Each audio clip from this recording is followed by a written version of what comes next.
If you're a facilities manager at a university, you know students rely on the cafeteria for breakfast, lunch, dinner, and the occasional late-night snack. So when a dishwasher breaks down and dirty plates pile up, the mess hall can turn messy in the blink of an eye. Enter Grainger. With over 1 million industrial-grade products and fast delivery, the product you need now is never far away. So you can turn that dishwasher back into a lean, clean washing machine. Call, click Grainger.com, or just stop by. Grainger, for the ones who get it done. The best late-night conservative talk show in America, Sackheads Radio. And listen, there are no people better on the air to give you the best in conservative talk than Sackhead Shaun and Sackhead Clint. And we're working on the immigration papers for a certain other guy who happens to work here, too. For those who are tuning in around the world to the best in late-night conservative talk, Sackheads Radio. Hack news. Hack news. Radio. Hack news. Hack news. Radio. Sack.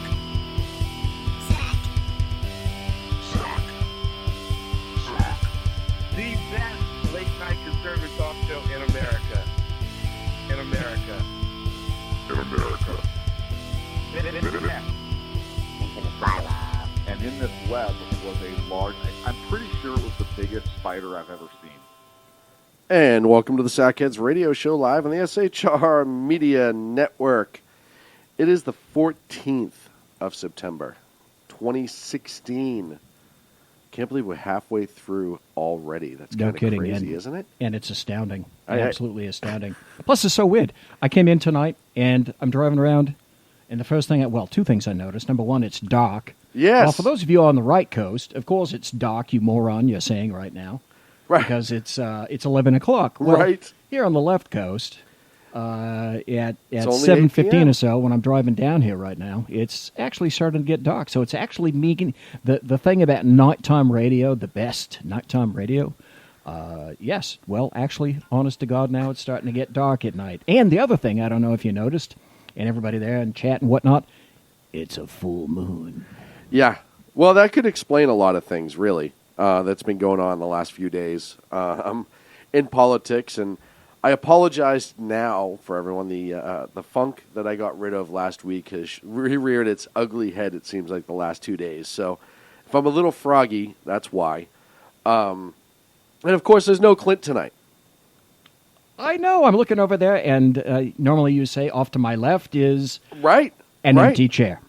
Exactly. And not like an Obama empty chair. It's actually empty right now. It's amazing how much more room we have in here without his nose. Wow. We're not ducking the entire time we're on the air, which is nice. To not get stabbed in the eye on a regular basis because of him, it's always a lovely thing. So, well, upon intake, all the objects that are loose in the room are not flowing necessarily over to that area when it takes a big breath. For once. Yes. For once. It actually, the air balance in the HVAC system is not affected tonight for once. Clint is on assignment again. Yes, Sackhead Clint is on special assignment. And by that, I don't even know where the hell he is. I have a guess. But, it's kind of funny. Last week, he just dumped it on us like so nonchalantly. Were we on air? I don't think so. I think he said something on the break. Yeah. I said, "Oh, by the way, I'm not going to be here next week." Oh yeah. So but so nonchalantly, we do a weekly radio show. When you're calling out for one, you're calling out for the whole week, man. And for him to hey, by the way, I'm not going to be here. That thing we do every week that you depend on me for, not going to happen. What the hell? So I'm busy doing something else. Yeah, way more important. Well, and I think he's in. I think he's with Box Wine, right? I think he said that's what he's doing. I don't know. I'm pretty sure. I don't know. But we'll find out eventually because he'll come back and he'll have Spam all over him and Reese's Peanut Butter Cups and tell amazing stories from Land of Beyond. And, we're just stuck here. I think he said he went to Patagonia. Patagonia. That's it. Yep. That is very much it. Though here for a change. Or he just bought the hat. I'm not sure. He may have bought the hat and the T-shirt. Here for a change, BZ, the weather's actually reasonable. It's nice out there. For most people who don't know, we're in the valley in Sacramento. and it's normally 104, even through September, and it smells like an armpit. It's just the weirdest thing. It's so strange for me to have moved here from a place where it rains regularly and kind of washes things out. And even in Boston, when it rains, it washes it out. It washes all that kind of just funk smell that shows up. Rain? Question mark? Exactly. Out here. What a unique concept. What is that? Oh, it's wet. That's right. I forgot. And out here, people are like, oh, yeah. When the first time somebody said in May, it probably won't rain again until October sometime. And you're thinking, you're a loon. Yeah, you're out of your mind. It doesn't work that way. That's not how weather works. You get rain all the time. Apparently not. Thank you to everyone who's in the chat room. Chat room's filling up nicely right now. Go to shrmedia.com. Click live chat. Because it is the best in late night talk radio. Sackhead Shaun and Sackhead's absentee. Yeah. Sackhead's not mentioned right now. Thank you to everyone, like I said, who's filling into the chat room. A lot of fun going to be in there. I like looking at the chat room early in the show and seeing who showed up, and I could tell you what kind of conversations are going to start coming out of it as the night rolls on. And I actually get excited because it's fun for me to read. Even if I can't always respond, it's fun for me to read. And I think tonight's going to be a good night in chat based on who's in there. Well, Joe said he can send us some rain. All I can say to Joe right now, by the way, Joe is the reaver of common sense. If there's common sense to be reaved, it's via Joe. He'll reave it. He will. He said send rain. Oh, my God, yes, Joe. What the hell? Send rain. FedEx, UPS, I don't care. A drop. Yeah, anything. Whatever. We'll take it. Obliviate. According to White Mamba, Clint is at a fundraising event in support of Chelsea Manning. Oh, well, I mean, I didn't know. But, hey, far be it from me to judge, right? That's true. Who am I to say? Really? No. I look like this, and I can't judge anyone else who wants to change their appearance. I don't have a leg to stand on in that argument. Thank God most of the people in chat don't really have any idea whatsoever as to what I look like. Yeah. Thank God. Oh, come on. Except some people say that I'm the stand-in for the professor. For Dr. Jones. Yes. And I said, yes, I would be the stand-in for Dr. Jones if I came from, say, Jupiter, where the gravity is like 3 or 4 times that of Earth, you know. I'm Dr. Jones crushed down by a foot or 2 and then outwards a bit. And Agador in the chat room says, wouldn't you guys just pump all the rain into the ocean anyhow? Yeah, actually, it's exactly what we would do. No, that's exactly what the damn government did. Yes, they took trillions of gallons of water for 4 fish and shoved it out into the Pacific Ocean. That was a grand... I'm sorry, my mistake. It was 6 bait. If you're a maintenance supervisor for a commercial property, you've had to deal with everything from leaky faucets to flickering light bulbs. But nothing's worse than that ancient boiler that's lived in the building since the day it was built, 50 years ago. It's enough to make anyone lose their cool. That's where Grainger comes in. With industrial-grade products and dependable fast delivery, Grainger can help with any challenge. From worn-out components to everyday necessities. Call, click Grainger.com, or just stop by. Grainger, for the ones who get it done. Now Taxes is 100% free when you file in the TurboTax app if you didn't file with us last year. Oh, yeah? Yeah, just do your own taxes in the app by 2/18. What if I have lots of forms? All good, all 100% free. What if I had 3 jobs? Still 100% free. What if I once saw Bigfoot? That has nothing to do with taxes, so still 100% free. Now that's what I'm talking about. Now this is Taxes. See if you qualify in the TurboTax app. Excludes TurboTax Live, must start and file in app by 2/18. Fish. Yes. Fish. Little fish. So that tells you, when I say California is the liberal petri dish for the rest of America, I mean it. When they do stupid shit like that, and you will see it pop up in other places eventually, there's a reason. Oh, hell yeah. See, that's the thing that people don't understand. When you come to California, or California comes to you, and eventually that certainly happens. Yeah.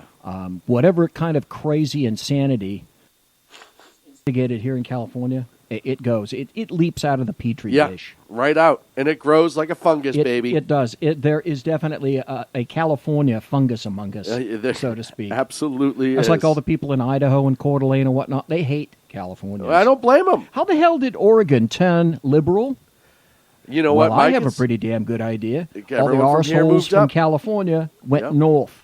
Same reason why there's cities in Texas that vote blue now, because the government. It amazes me that these knuckleheads who live in California, the Democrats, it got so bad here that they had to go somewhere else for tax purposes, businesses. So they go to Texas, and they don't realize the woe of their ways. They don't realize that it's the policies that they support and believe in that created this economic disaster in California. But they'll go to Texas and then bitch at Texas for being Texas. Well, blah, how can you have all these rednecks and blah, blah, blah, blah, blah, this, that, and the other? I love the tax breaks. I love the conservative part of that. But as far as, their social policies, this is an outrage. Well, you moved to Texas, asshole. What'd you think was going to happen? Yeah, no kidding. It's Texas. Hello. It'd be like me moving to Japan and being mad.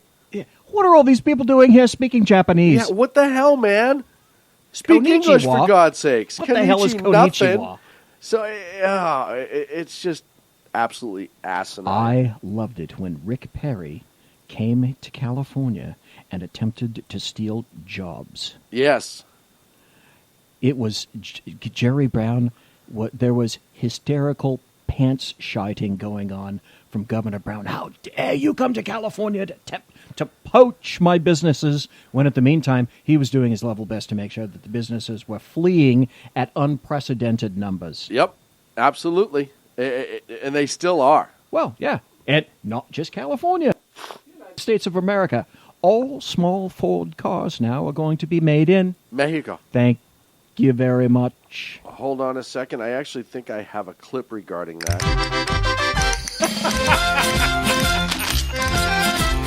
Olé! 4 cars.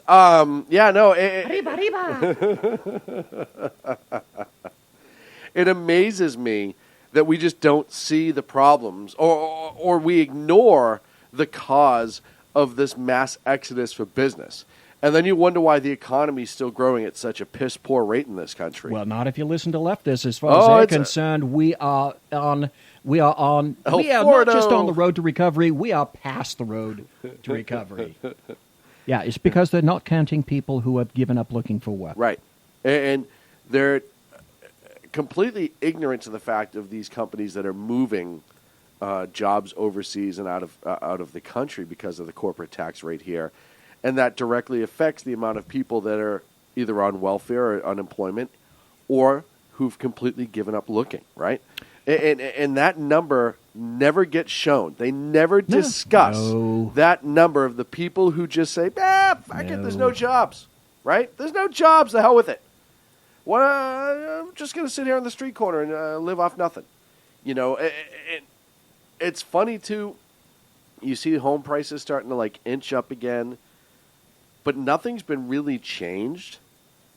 No, and everything, at least in California, I don't know what housing is like in the rest of the nation, but in California, everything is extremely, what's the word I'm looking for, spotty. Yes. You will have regions that will do well and entire areas that are incredibly depressed. There's an interesting point that's going on with San Francisco right now. People are pissed in San Francisco about the gentrification.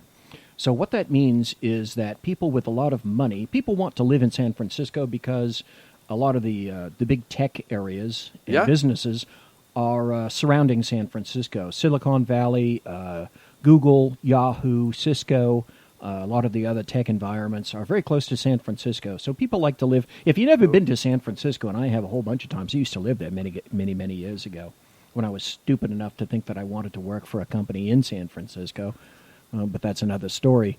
People are moving with money into areas that were first blighted, and now they're bringing in money and they're gentrifying the neighborhoods. And people are pissed because that's pushing the poor people out of the neighborhoods. Well, and more so in Oakland.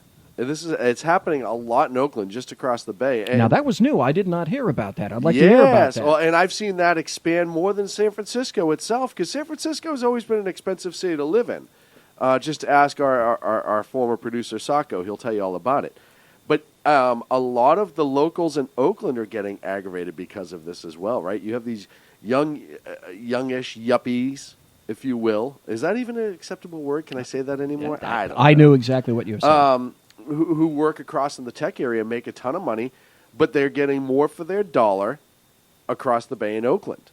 So they're buying up these quadplexes and all these other ones and starting to make it bigger and bigger and really clean up the neighborhoods. And the locals are getting pissed, which just makes me laugh. Yes, but now there's another interesting trend. I don't know if it's gotten to Oakland yet, but I happen to be reading in San Francisco newspapers, gentrification now may be on its way out because of the fact that a lot of the people that have moved into these areas, into rich areas, are now seeing what San Francisco has been adopting and holding their arms out for in blessed recovery for many years. Give us your tired, your poor, your pieces of crap, the people that like to shit in the middle of the streets and piss all over your front door. So now, the quality of life is to the point in San Francisco, which is why I don't go there anymore, because it is a piece of trash. It's a beautiful piece of trash next to a gorgeous bay, but it's still a piece of trash. And now the people that have the money are beginning to rethink going into these various neighborhoods and thinking that perhaps it's time to pull out. So it's an interesting trend that may be on the cusp of reversal. Here's the hard part about San Francisco. I like the way the city's set up. I love San Francisco. I really do. It's beautiful. San Francisco would be great if there weren't any of the people there. If you got rid of them and you brought in a whole group of people that I could actually tolerate, I would move to San Francisco in a minute, right? See, that's what I used to say about D.C. One just little accidental neutron bomb kicked out. Now taxes is 100% free when you file in the TurboTax app if you didn't file with us last year. Oh, yeah? Yeah, just do your own taxes in the app by 2/18. What if I have lots of forms? All good, all 100% free. What if I had 3 jobs? Still 100% free. What if I once saw Bigfoot? That has nothing to do with taxes, so still 100% free. Now that's what I'm talking about. Now this is taxes. See if you qualify in the TurboTax app. Excludes TurboTax Live, must start and file in app by 2/18. Out of the back of a C-130 into D.C., leaves all the memorials, kills all the people. Now you'd have a good city. Well, all we have to do is just find, and I say this all the time, we have to get another city somewhere further south that all the bleeding hearts can focus their attention on and move on down that way. So we have to entice them to Los Banos or one of those smaller cities that are struggling with everything and build it up from there. Los Banos in Spanish, doesn't that mean the bathroom? Oh, that's yes. What I thought. It's one of my favorite. I want to be living in a city named a town whose name is the bathroom. And a good friend of ours, Big Fat Paulie of the show, his wife is from Los Banos, and he's like, there's a reason it's named the toilet. Like, it is kind of a toilet, and nothing's going to change that. Speaking of the toilet in San Francisco, Colin Kaepernick. We've talked about this. Lovely person. Yes. God, we talked about this a little bit last week, and I don't want to go too far into this whole NFL thing because I'm just so aggravated by the NFL at this point. I didn't realize something about the NFL, and I haven't independently verified this, but Curt Schilling, who used to be a pitcher for the Boston Red Sox, very conservative guy, is on Facebook, Twitter, really, really conservative guy. And he started a talk show this week, and he was saying on his show that the NFL only does so much promotion for the armed forces because it's in contract with the NFL to do those promotions.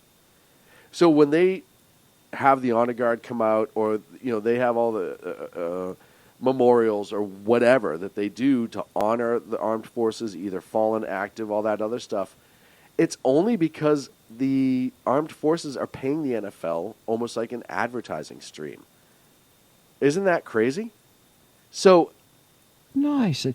And he said he'd seen this other places as well with individual teams. I guess he was talking about how the Boston Bruins used to do that or do that. But he said the NFL in general only does all that because the armed forces give them money for advertising.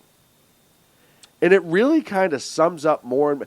And I always remind people, I'm like, you realize the NFL is still a nonprofit, right? It's set up as a nonprofit. Okay, is this the part where you're cueing me to say, "Oh, right"? I just wanted to see what your reaction was. Somebody asked if Clint had been taken hostage by Sacco. There's a good chance they're spooning as we speak, to answer that question, Oh, Ron. that's a vivid mental So kind then of you push picture. forward, and you have Roger Goodell, who talks positively about Colin Kaepernick and his right to protest and blah, blah, blah, blah, blah. By the way, they're all employees, as we talked about before. They're all employees. You could very well tell them, hey, you're not coming out until the national anthem's done. Sorry, you wait in the hallway. But that's just me. So What did the Seahawks all do last weekend? Stood arm in arm. They did. Yeah. Every last damn one of them. Yep. During the national anthem. Yeah. Okay, there's a team you can embrace. Well, and even if the message wasn't as pure, if they did that as kind of a mixed message, at least they did it as a team, and they took a positive way to go through it. Now, Pete Carroll, the head coach, is a screwball. Most people don't know that. And I had actually heard this before. I heard it on Kurt's show this weekend, but I had heard this before. He's a 9/11 truther. Oh, really? Yeah, so that tells you where his mindset is. He's out of his friggin' tree. Oh, God. But then you had other players. The guy on the Dick Wolf series, Belzer. Law and Order. Richard Belzer. Richard Belzer. Yeah. Richard Belzer is a 9/11 Yes, truther. he is. That's weird to me. That's just weird to me. And, I will listen to those who think that maybe the government was involved in it for whatever reason, because I don't agree with it, but it's fun. Like, I'll have that conversation because I like to see how zany some people are. But when you start talking about how they were drones and those planes, like the people are locked up somewhere and the planes were taken and replaced with drones and armed, and that the buildings were set to explode and all that, I can't have the conversation. But anyhow, moving on. Well, here's the thing that I should like to point out is I don't think it's any secret, is it, that you were living on the East Coast during 9/11. Right. So I haven't let the cat out of that bag. No. Okay. Here's the thing that I should point out that is a major difference between, say, you and me. You were there on the East Coast on 9/11. Mm-hmm. And I say the people that are on the East Coast are much more involved in this than the persons on the left coast. To us, all it was, few, if any of us, lost people that particular day. We watched it on television. We all remember where we were. We were not clearly as impacted by that as the people on the East Coast. And for them, it was personal. It's absolutely personal. Well, and I equate it to, like, crime in your neighborhood, shooting. Say you live in a nice neighborhood, and a couple blocks over there's a shooting and someone's killed. You're like, it's a little scary. When it happens in your front lawn, it changes your perspective on the incident because now it's become personal. Absolutely. And it was. And like I said, I was down in New York very shortly after 9/11, and I was there when there was still smoke rising. And actually, a friend of mine, Edgar, was born and raised in New York. Or he wasn't born in New York, but he was raised in New York. And he was in Manhattan the day afterwards. And he watched it all happen. And for us, like I said, a lot of people here were still asleep. They weren't quite there, so they weren't getting the live images per se like we were. No, I happened to be up because I was doing something else Right. at the time, very early in the morning, and I just happened to be watching the television, and I was riveted because everybody said, first plane, okay, maybe. It's not like that hasn't happened before. There was a Lockheed aircraft that hit the Empire State Building in the 1950s, I believe. Yeah, Lockheed Electrostar. Yes, Yep. so aircraft striking a tall building in New York City is not unheard Well, of. and you also have 4 airports right there, right? Yeah. You have JFK, you have and you know LaGuardia, you have Teterboro, and you have Newark. So traffic control has got to be chaos.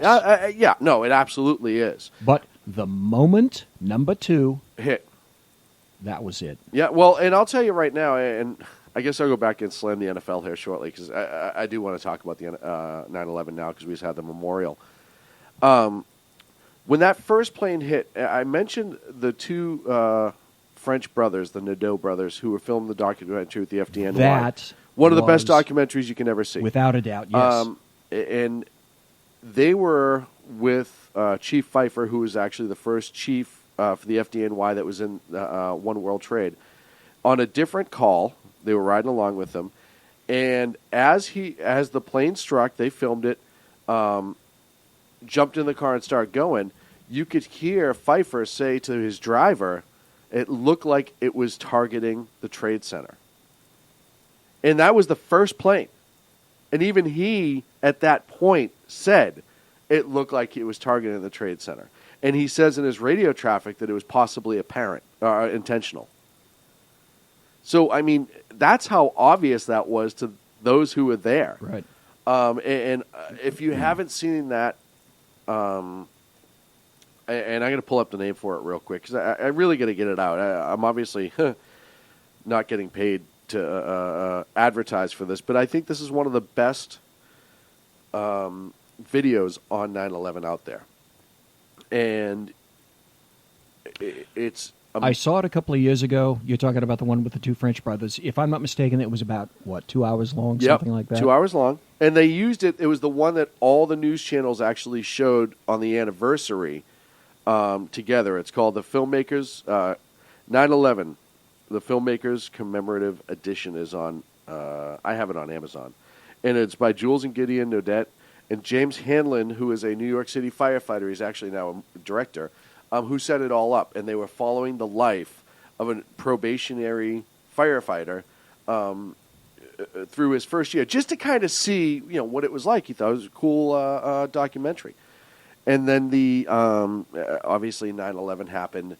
And the amazing part is it not only showed the destruction in 9/11, the devastation, all the horrible things that happened that day, but it also showed the human side of that day. The firefighters, the two brothers themselves, because they were separated. One of the brothers was out of the station. The other one was with the chief. They both thought the other person was in the tower with their respective units that they were covering with the video camera. So you even saw them each one thinking that the brother died because they had separate cameras and they edited it all together. You had the human element of the people coming by just to support public safety. The incident is horrendous, but as far as a movie or a video goes, you couldn't have done it. They couldn't have done it better to show you what the impact is of 9/11 and the day of. And I'm trying to pull... Somebody asked me if I could pull up the documentary. I'm going to pull it up here. I'll throw it in the chat room. It's just called 9/11 Film. It was filmed in 2002 is when it was released. Obviously, it was filmed in 2001 during the incident. I have a whole bunch of different links here. I'll try to get one up in chat. So... The funny thing is that there are so many people now that are coming down with cancer, all the first responders. Well... and my thoughts about that was, how could you be in any of that and not come down with cancer? And that's one of the things where I think the government's done seriously wrong with 9/11. If you look at the amount of firefighters who have resigned or died since 9/11 that were in the pit, on the bucket brigade when we saw all the videos of that. The police officers who died as a result after the fact, the number is staggering of people who have died of cancer-related incidents after the fact. And we still haven't done right by them. No, I don't. As a country. And I think that's horrendous. You also have, and not just the firefighters and police officers, you have the construction workers. All the people that responded, all the people that were caught up in that. Yep. You had people that were just doctors and nurses that went to the scene to treat and triage. All those things that these people should be taken care of. The particular individual, I think he was a National Guardsman from 4, 5, 6, 7 states away. Who drove over. There by himself. Yep. To help. Yeah. Felt such an incredible obligation to do that. I said last week when we were here, I'd like to have a video of the various persons that had jumped out of the building, because I know those videos exist. They're out there, yeah. But we don't see them, so I felt motivated to write that particular tribute it was beautiful, to 9/11, because I wanted to try to convey to everyone what would it have been like if it had been you in that or building, me, standing in that building and in that predicament trying to figure out, what the hell do I do now? I'm going to die either way. And then to think that your best alternative is to jump out of a window. Versus burn to death or choke to death. And knowing full well there is no escape. There is no, I'll just touch this button and I'll get my life back like a game. Yep. It's the end. Well, and that's something that, one of the things that they've done to 9/11, I know I only have a minute left here, and I wrote a post on my Facebook page for 9/11, is how much we forgot. And how much as time goes on, it's less and less important, and how we talked about it a little bit last week, how the history of 9/11 is not being taught. They're trying to change who the attackers were into some sort of thugs instead of actual Islamic terrorists. The fallout of 9/11, how that city has been changed forever, and the people that were there, how our way of life has changed so dramatically. And that doesn't even begin to discuss Shanksville, Flight 93. It doesn't discuss the Pentagon. It's still, literally still staying within just the confines of Manhattan and the trade centers. And a lot of people don't realize, too, it wasn't just those two towers that came down. You had 7 World Trade Center. No, there were adjoining buildings as well. 10 World Trade Center, the mall underneath, the trains underneath. All those things were so affected. And then you had the bombing in 93, the initial attack on the World Trade Centers. Right. With the blind sheikh. But the blind sheikh, Khalid, whatever the hell his name is. Yeah. Throw Akbar in there and you'll be good. And you're fine. And they were hoping with that bomb to have one fall into the other and knock them both down. And that was the same thing with the plane attack, 9/11, is they were hoping that it would fall angular. They did not expect it to fall the way it fell. That's why when everyone's like, you see the explosion and all this and all that, that's not what they wanted. They wanted them to fall sideways, so they took everything out for blocks around, and all the first responders, they got a lot, but how many more would they have got if those things fell on the side, right? Staging areas with 2-3 blocks up. Yeah. All the people who were in those buildings watching that were spared because the building went straight down instead of angular. That's what their intention was. And that's one of the other things I talk about. I'm like, no, they didn't want it to go down like they were imploding the building. That wasn't enough for them. They actually wanted more. So you mentioned Shanksville. When we come back, I'd like to speak about that just for a moment. Yeah, we'll close up with 9/11 and Shanksville. I do want to attack the NFL a little bit, and then talk about the good things. Why limit it? Let's go more than a little bit. Because we have so much other stuff to talk about. Oh, my God. When we come back, we'll follow up with 9/11. We'll talk about the 9/11 Memorial and Healthgate and everything that's going on with that right here on the Sackheads Radio Show, live on the SHR Media Networks. Stick around. Conservative media done right. You're listening to the SHR Media Network. Breaking news. According to the latest report coming out of SHR Media, a merchandise store to support both the Reaver of Common Sense and SHR Media has just been unleashed to the general public. Be forewarned that this site can be contagious and numerous items can be purchased to support the best news programming. Go to Reaver.one website and click on the store link to check out the merchandise.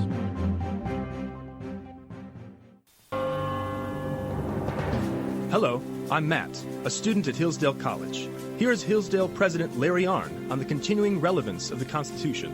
Many argue today that the Constitution is outdated because it addresses problems peculiar to the 18th century. Some parts of the Constitution do read rather quaintly. Consider the injunction against titles of nobility in Article 1, Section 9 of the Constitution. But is that so outdated? The purpose of the injunction is to prevent the government granting special privileges to some for partisan reasons. This strikes at the heart of the rule of law. The crony capitalism so common today is a place where the government bestows favors and tax dollars on some businesses to give them a leg up over others. This is exactly the kind of thing the Constitution was meant to prohibit. The Constitution is not so outdated after all. This Constitution Minute was brought to you by Hillsdale College. To join the national conversation on the Constitution, go to constitutionminute.com. Times are dark. The people misled by corrupt politicians, lied to by establishment media, and deceived by the false messages of Islam. A nation in confusion needs a guide. It needs a man with a cane. I'm Dave Milner. Join me on Spreaker, SHR Media, High Plains Talk Radio, Live Rebooting Liberty, and YouTube for a unique brand of commentary on the unpleasant blind guide. Because truth is not always pleasant. In a world controlled by corrupt politicians, You got a business. You didn't build that. a team of ordinary men emerge from the ashes to give voice to the voiceless and hope to the hopeless. Sackhead Shaun. Dude, I'm not saying calf was stupid, bro. Sackhead Clint. All good friends of ours usually show up drunk. Also starring Sacco as the producer. I'm a little bit drunk, 'cause I'm drinking. They are the Sackheads Radio Show. Every Wednesday at 8 p.m. Pacific on shrmedia.com.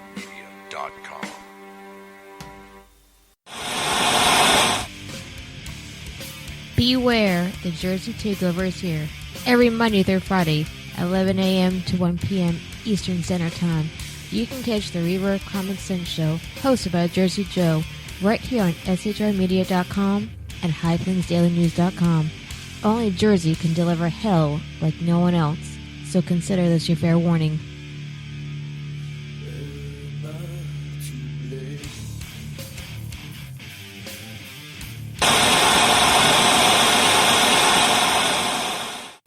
Conservative media done right.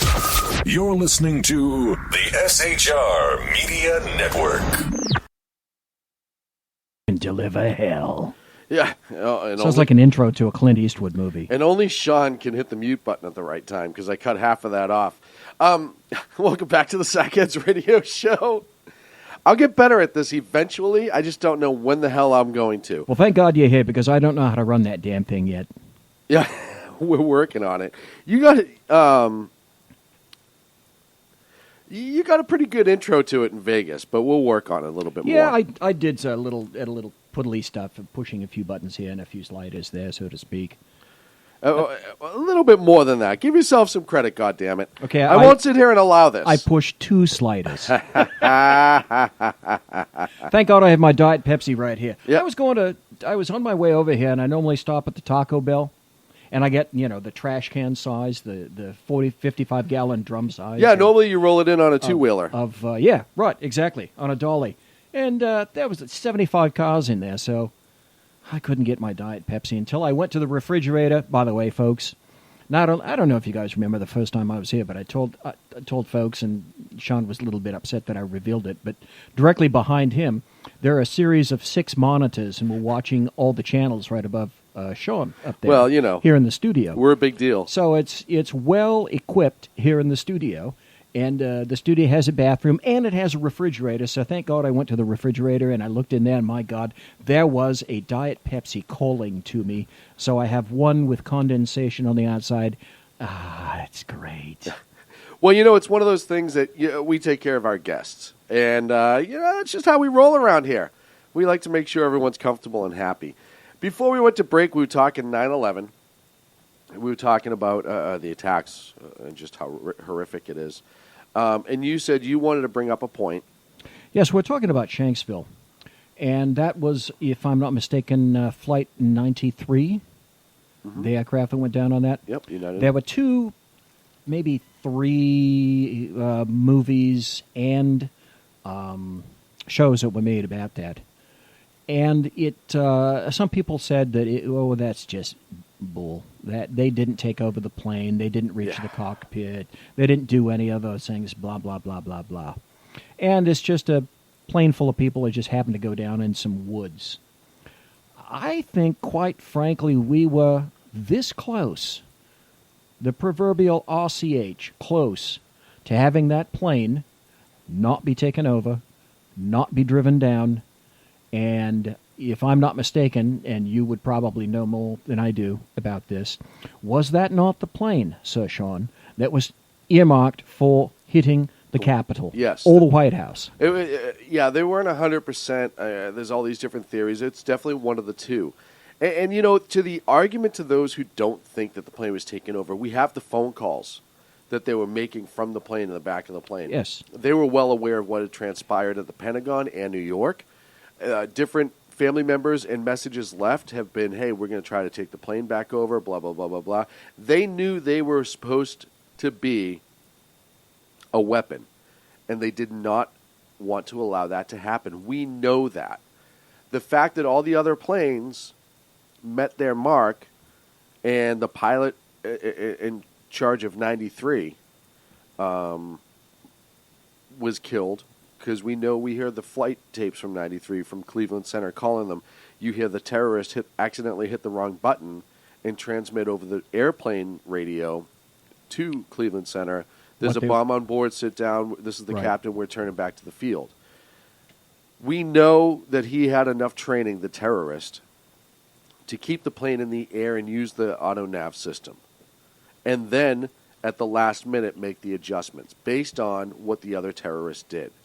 The fact that that plane came down in a field in Shanksville and came down at the angle it came down, it was almost totally inverted. And people were fighting, as we believe, for control in that cockpit. Reminds me of that particular scene out of the Denzel Washington movie, Flight. Yes, where he's completely inverted. And they were nose down and inverted. I thought that was an eerie scene when I saw that in the Denzel Washington movie. Right, which is how you know it was unlikely a pilot error or a terrorist pilot error, because it didn't fit the narrative and the training that the other ones have. So I will believe to the day I die that a group of Americans tried to save other people and themselves by action. And I think getting all that other information that they were getting on the phone, they knew that the bomb was not legit, because there's belief that they had some sort of device that they said was a bomb. And they knew the only thing they really had were the razor blades and the pepper spray. So that's why the famous word, let's roll, came from one of the audio recordings. The likes of which, when you listen to them, in retrospect, are remarkably calm. Oh, yeah. Remarkably calm. Well, you know, you're dealing with people who are facing death. And not unlike the situation that people are faced with when they know they're going to die. Yeah. A or B. Right. Fight or flight. So, you know, I've always believed that those people are heroes, and until I die, and I will. You'd have to show me some pretty overwhelming proof that terrorist all of a sudden just decided to take out that one plane. I would agree. And here's a point that I was leading to with regard to Shanksville. I always try to do what I call the logical extension on my blog and in my thinking. And I also do the reversal consideration. The logical extension is this. What I ask to people now is, let's say what if?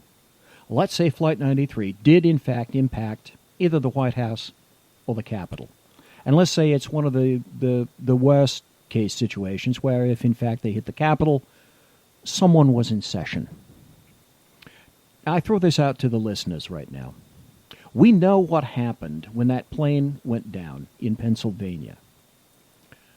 We know the kind of receptions that occurred. We know that 9/11 was in the hearts and minds of many people 15 years later. We've predominantly forgotten the bulk of it. But I ask you this. What if that plane had struck either the White House or the Capitol? What do you think, then, the response of this nation would be to the Islamization of Europe, to Muslims in general, it would have changed a lot, to Muslims coming into this country, and how we vet it. Exactly. It would have and I changed a lot. submit to everyone here listening, within the sound of you, me, everyone else. What the hell was that? Don't worry about it. Keep going. Okay, moving right along. Magic words. That's it. The cake's done. Cake's That's done. what it is. All right. Good. Anyway, what would have happened had that occurred? I submit there would have been almost a 180 response, because it would have become personal. And that is part and parcel what I've said about not just the criminal justice system, but almost everyone in an official capacity with power. Mm-hmm. The theory is that if you remove those people who are great decision makers and you isolate them in a vacuum, so to speak, a bit, that they are able to make better and more knowledgeable decisions. And many times I say that's a crock of crap. Because a lot of what happens, and I've always said this too, especially in the criminal justice system, and it applies through many layers. And some people may think that I'm an absolute loon for saying this, but I posit not nearly enough judges, politicians, city council members, county supervisors, people in high-rated government positions, people in positions of remarkable government, state, local authority, not nearly enough of them have been shot, stabbed, raped, sodomized, lacerated, stabbed, spat upon, kicked, because when those things happen to you, it becomes intimately personal. What happens when any judge is threatened? Oh, the world goes to hell. Everyone, that's exactly the right. If anyone listening now were threatened, do you think the judge or anyone else would much care? It's personal. And the reactions that you get from things being personal are much different than if you're isolated. Right. And a lot of the bad things that are occurring to this country now are through people that are by purposeful design, are isolated from the results We're naive. of their decisions. We're very naive in this country. This would have been a much different country had that plane hit the White House or the Capitol. Yeah, I agree. I absolutely agree. And gosh, I'm telling you right now, I don't wish ill upon anybody, and I'm glad it never happened. But the reality is, we are so far removed at this point, and the remembrance is so different from what reality was, that our response to the refugee crisis in Europe is weak as a nation. People don't understand the danger.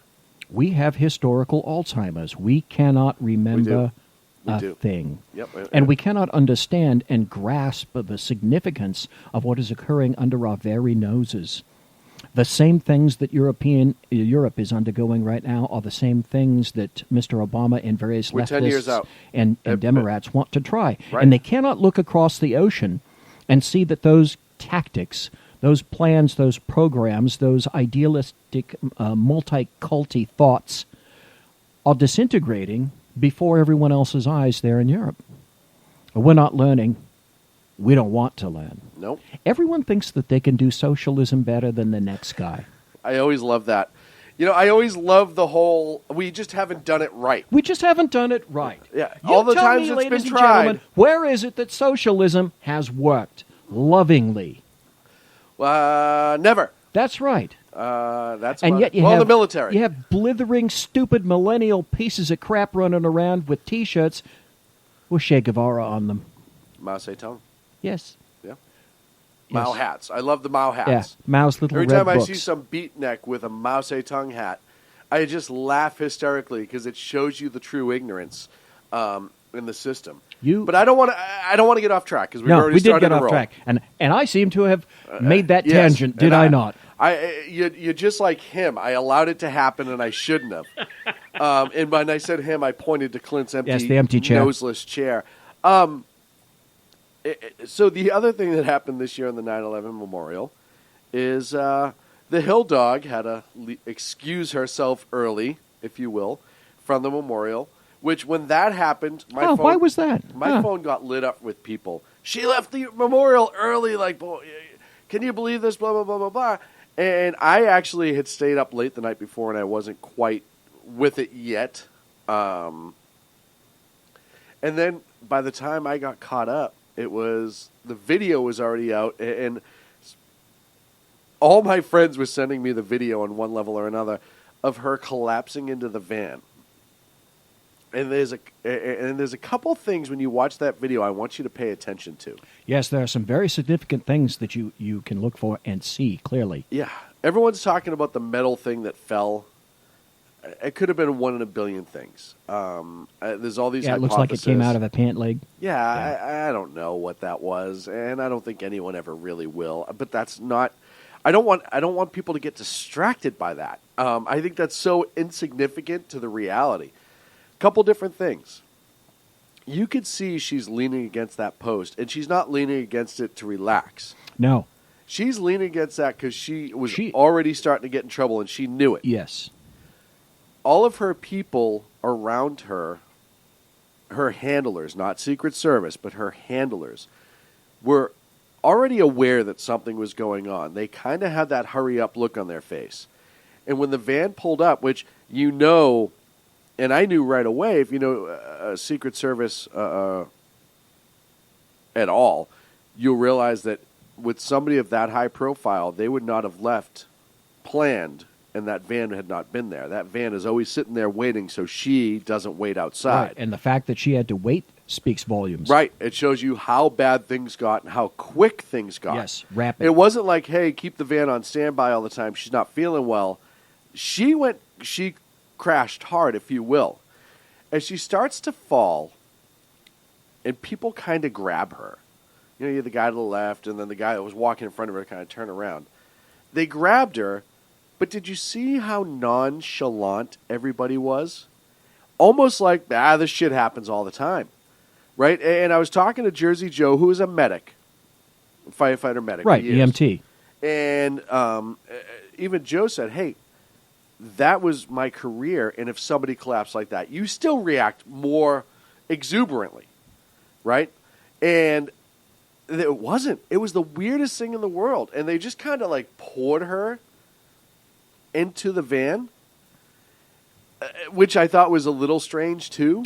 One description I saw said that she was thrown into the van like a sack of potatoes. Yeah. All I can equate it is when Reagan got shot, right? They just kind of jammed him into the limo. And that's kind of what they did to her, but not with the same gusto. Yes. It was almost like they were loading luggage. They just toss her in, she's fine. And then two of the other things. The Secret Service, who when it comes to her health and safety are usually the deciders. They're usually the ones who say, no, we're going here. The rule with that is, when it's a high-level protection, they pre-designate all the Trauma 1 centers. The Trauma 1 is the absolutely most advanced trauma center in the area. And they know if there's an emergency, this is our primary, secondary, whatever. They make those plannings. Right. Your prep team always does that. They get her in, apparently Secret Service, and I said the name of the hospital, but hey, Trauma 1, let's go. Her handlers said no. We're going to go to Chelsea's. Now, a month and a half ago, I'm going to eat my words a little bit, I was on here and I was scolding people for rushing to judgment on her health. And the only reason being is because that's what the Democrats did with McCain. And I remember that clearly. Worried about his psychological, worried about his physical and his age, all these things. They attacked McCain.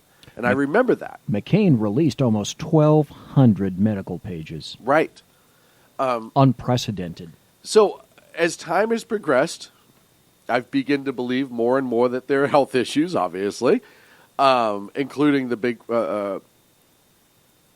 contrary to the left saying, oh, you have to stay away from this, and how dare you, this is sexist, Christina Amanpour, CNN, oh, this is sexist to be talking about this like this. How dare you? Well, she said, oh, it's a woman having a sick day. Yeah, exactly. She needs a sick day. So ridiculous. That's what you play when you have nothing to say, is the card, the ist card. Yes. Yes. Sorry, I'm answering a statement. Ken, you were right. I'll say that. But anyhow, they didn't All right. go... What was Ken right about? About the medical stuff. Oh. And I'm not going to give him too much more than that. So... 2/3, Ken. Stop while you're ahead. 2/3 of credit. But they didn't go to the trauma center. They went to Chelsea's house.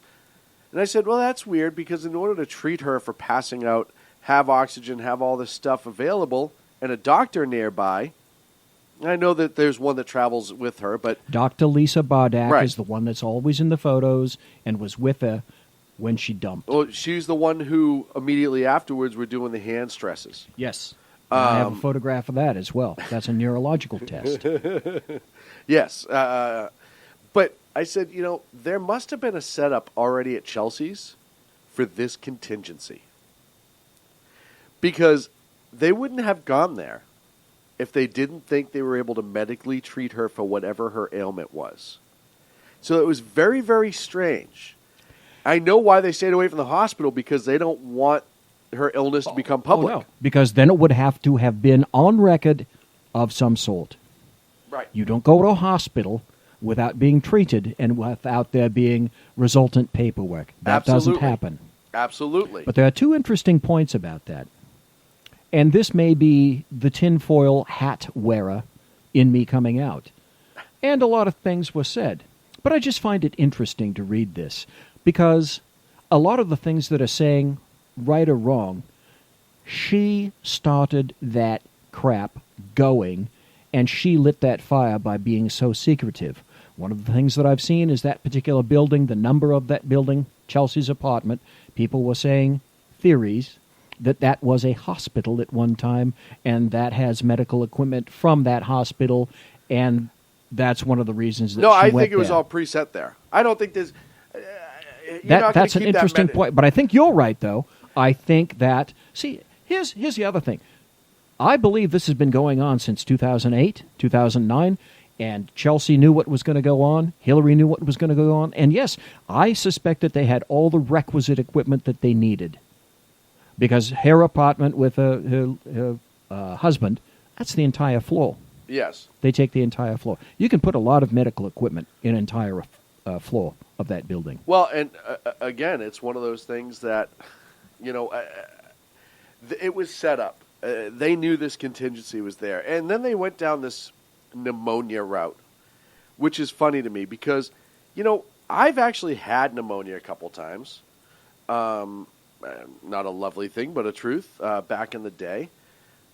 And as horrible as I felt, I never actually passed out from it.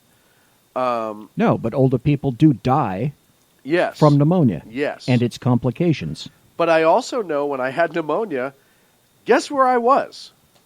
In a hospital.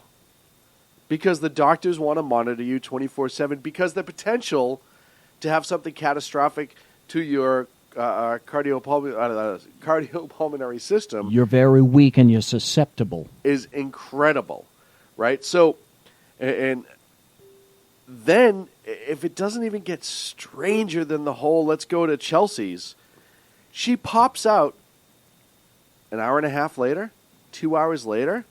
Yeah, with the little kid that runs up to her. But just first of all, anyone who passes out in reality, for the next couple hours you're monitored pretty closely, right? She walks out, there's nobody around her, no one to support her. It's the whole image thing. Hey, look, I'm fine, everybody. I'm just going to go strolling out. Oh, look, here's a random child on the street. Hello, random child. I may have an infectious disease, but, Yes, but I'll hug come you take anyway. a photograph with me. I tell you, it's a friggin' alternate universe. I don't know what drugs they pumped into her. I've actually seen people out there who are saying that they believe there's a body double. You just went there. I know. It's bizarre. See, here's the thing. But how can people would not be saying that there's a body double and suspecting about the hospital, blah blah blah blah blah blah blah, if she didn't bring that crap on herself? Yes, and I hate to say there isn't an ounce, a molecule of veracity in that woman anywhere. Well, and that's exactly what I'm getting at. The reason all this stuff could take legs, even if she was wrong, even if we're wrong about the whole body double thing, but the reason it could get legs is because it's Hillary Clinton. Anything is possible. Right. And I would not be shocked if she had a body double. No. You look at some of the great leaders in this world who had body doubles. It worked for Saddam Hussein. It worked great for Saddam, right? And the one woman, the media leaked or did a follow-up with the woman who has been identified as a potential lookalike who had an airtight alibi. That doesn't mean there's not 1,000 people that I get mistaken for people all the time. I look like that guy, right? Right. I get mistaken for Clint Eastwood or Dr. Jones all the time. All the time. All the time. You know, oh, God, it's just crazy to me when they try to say, oh, how could you even question this? Well, look at who it is. How could we not question everything this woman does is a fake and a friggin' lie? It's a fraud. She is a fraud. What's more unbelievable? The fact of everything we're learning from her emails, Guccifer, that we know about her as time's gone on and back through Whitewater and the weird people that died, all these things that we know about Hillary, and she's still running for president, or the fact that there may be somebody else in this world who kind of looks like her that they paid a lot of money to stand in for her occasionally. What's more crazy? Again, if anyone wants to every answer me. day it's something new. Every week it's something new. Yes. It just when you think it can't get more wacky, more crazy, it gets wackier. It's screwy. Crazier. But that's, I mean, so when they're like, how could you even put that craziness out there? There might be a body double. Tell me there's not. Well, tell me it hasn't happened before. Right. In reality. Right. And been documented with other persons in high places. Yes. The first thing that comes to mind out of this when I was thinking about that and I started hearing about the body double thing is, remember Kevin Kline? Yes. Remember the movie Dave? Yes. I first thought, good God, I've already seen this in a movie. Absolutely. And when it comes to Hillary, nothing is beyond the point of possible. She so madly has to have that position. She'll do anything for it. It's so bizarre what a narcissist she is. You know, I've even read, and this is what I love about stuff like this, is the variations of theories that come out as to why, how, what. And I do love all the Weekend at Bernie memes that we're seeing out there. Oh, there was some great graphics out of that. There were some great ones going around. But my favorite part of all of this is the people who just come up with these different theories. Like I was reading somebody, and they were like, oh, that was all completely to turn around and try to hide the deplorables comment from the 2 days earlier. And that she wanted to change it to her being ill to try to get sympathy from the media and the people. Oh, look at her, she's ill, blah, blah, and that it was all an act. And for a second I was like, oh, come on, this isn't oh, but it's Hillary. Oh, wait. It's Hillary, right? That's the sad part about her. It's like, it gives me pause. Yes. You have to consider it now with Hillary. And I hate being that guy. How can you not? I want to immediately dismiss the crazier things, but you can't. No, you can't. You just have to stick with it. We're up against a break. Holy moly, we are. We are. When we come back... an hour. Where did it go? Yeah, no kidding. So we have more Guccifer. I want to talk about Colin Powell and the Clintons. Oh, do we ever. I want to talk about a little story that popped up. It's not getting a lot of play, but it has to do with John Kerry. Which is kind of a big story out there. And I have an now. Interesting point about some hostages for you people. Which we will discuss. That the media is not talking about. All that and more here on the Sackheads Radio Show live in the SHR Media Network. Conservative media done right. You're listening to the SHR Media Network. Breaking news. According to the latest report coming out of SHR Media, a merchandise store to support both the Reaver of Common Sense and SHR Media has just been unleashed to the general public. Be forewarned that this site can be contagious and numerous items can be purchased to support the best news programming. Go to Reaver.one website and click on the store link to check out the merchandise.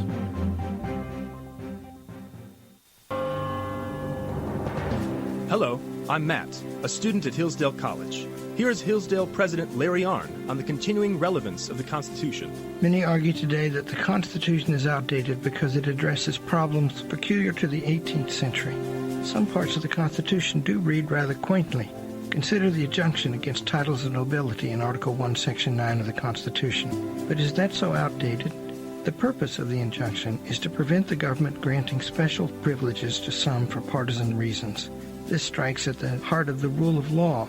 The crony capitalism so common today is a place where the government bestows favors and tax dollars on some businesses to give them a leg up over others. This is exactly the kind of thing the Constitution was meant to prohibit. The Constitution is not so outdated after all. This Constitution Minute was brought to you by Hillsdale College. To join the national conversation on the Constitution, go to constitutionminute.com. Times are dark. The people misled by corrupt politicians, lied to by establishment media, and deceived by the false messages of Islam. A nation in confusion needs a guide. It needs a man with a cane. I'm Dave Milner.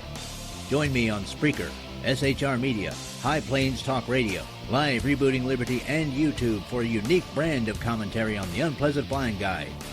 Because truth is not always pleasant.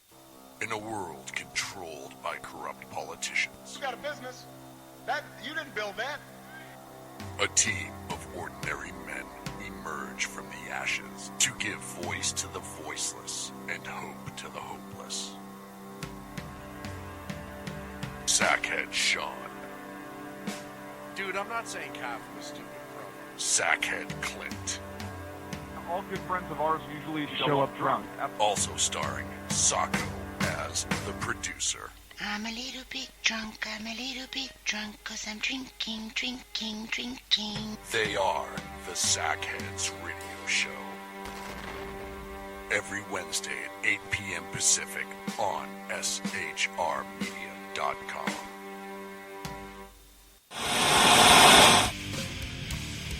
Beware, the Jersey Takeover is here.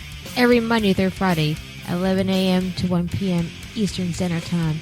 You can catch the Reverb Common Sense Show, hosted by Jersey Joe, right here on shrmedia.com and highplains.dailynews.com. Only Jersey can deliver hell like no one else, so consider this your fair warning.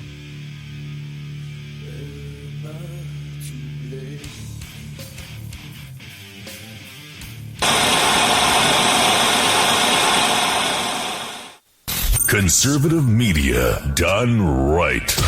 You're listening to the SHR Media Network.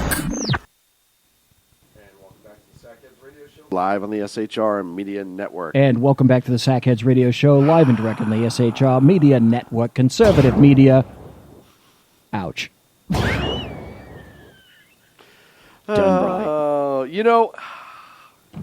Here's the problem. He's not here. I don't need this shit from you. Okay? I don't need it. All right. How much did he pay you? That's what I want to know. He paid me in... Where's the guy? The one who's making me do all this extra shit. He paid me in Uno bars. You ever had an Uno bar? Anybody had an Uno bar? No. And you put them in the freezer? Oh, Uno bars in the freezer, and you eat them out of the freezer. They're frozen. Oh, that good, huh? Good stuff. The Uno bar. Free plug tonight. A lot of it going out, really.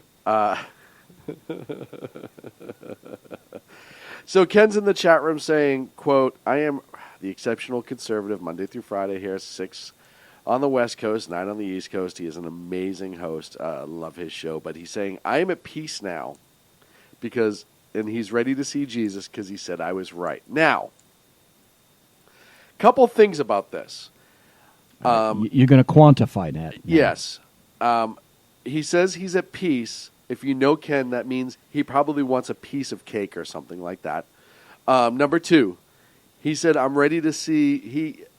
It's actually Jesus, who's the guy who cleans his car. I was good. Yeah, and Moses' lawn. Right. And Shaun said I was right, which is very true because I've called him a conservative many times. So all of those things are actual true statements. See, here's the very interesting thing that people don't know about Ken.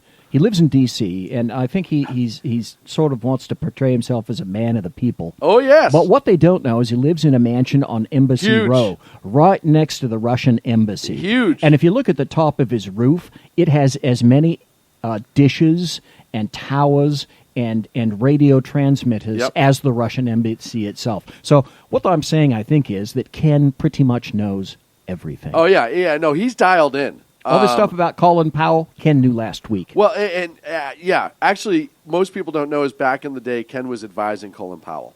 I'm almost 100% that's true. I'm almost 100% of that 100%. Yes, absolutely. Right. So, that's a gold-plated ceiling fan and a box fan in his window. It is. And he lives the life of luxury. And that, I just want to talk about his poor wife for a minute, who is an absolutely lovely person. She is gorgeous. She's a beautiful woman. Love her. And how Ken lucked out. And if she's listening, Mrs. Biggs. Yes. Everyone loves you. I've tried. As well they should. I've tried to tell you, it's okay to upgrade. I met her personally. She's a wonderful, wonderful woman. It's okay to upgrade. You don't keep driving the same car for 30 years.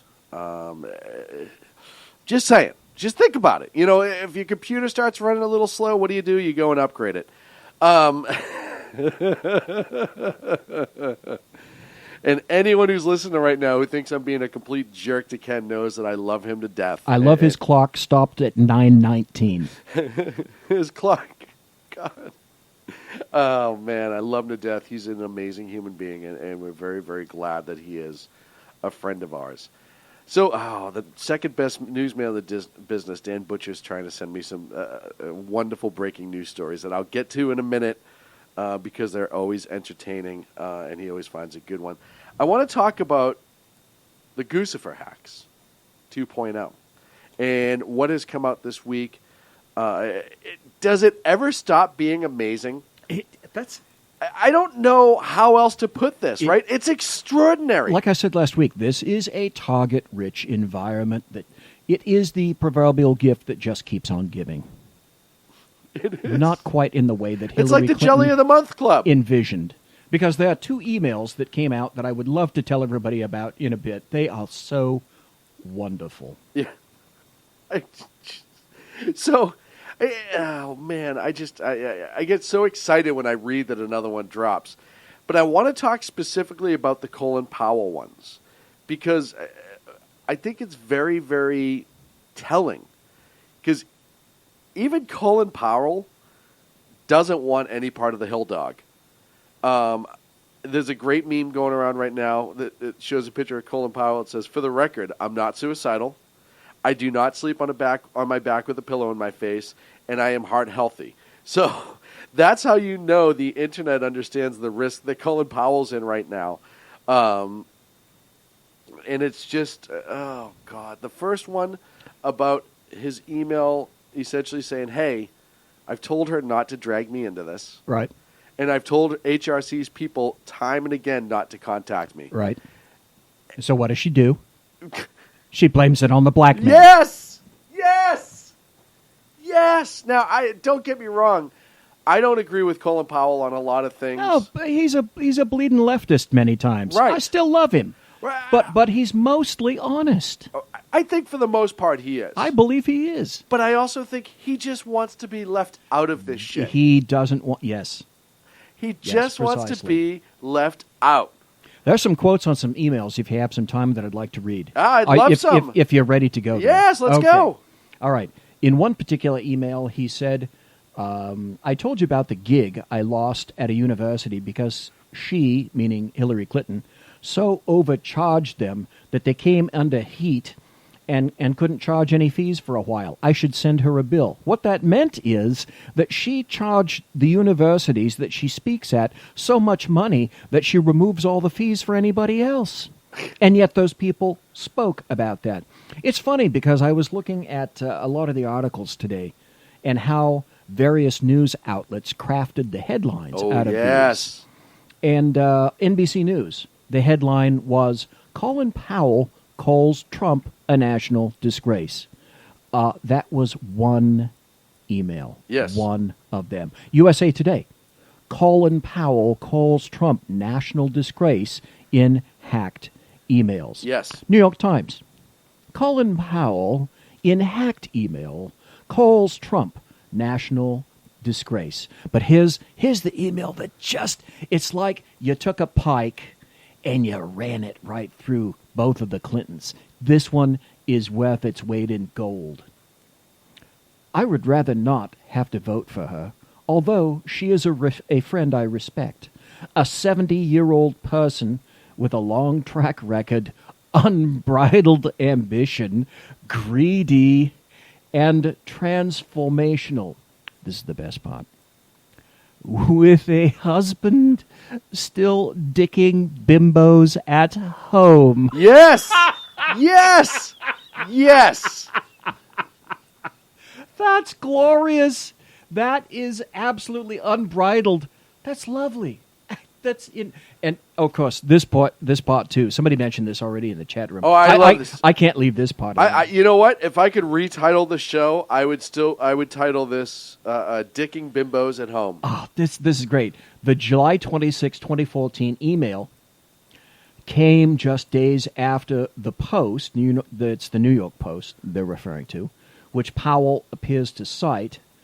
They reported Bill Clinton reportedly has a buxom blonde mistress who visits so often when Hillary Clinton isn't home in Chappaqua that the former president's Secret Service detail has given her the unofficial code name Energizer. Oh, my God. Yes. I love that.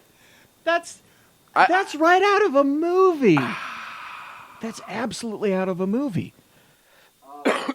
Well, you look... listen, we all know who Bill... And this goes back to when you hear stories and it's hard to not believe them. Everybody knows who Bill Clinton is, and everybody knows what he is about, like him or hate him.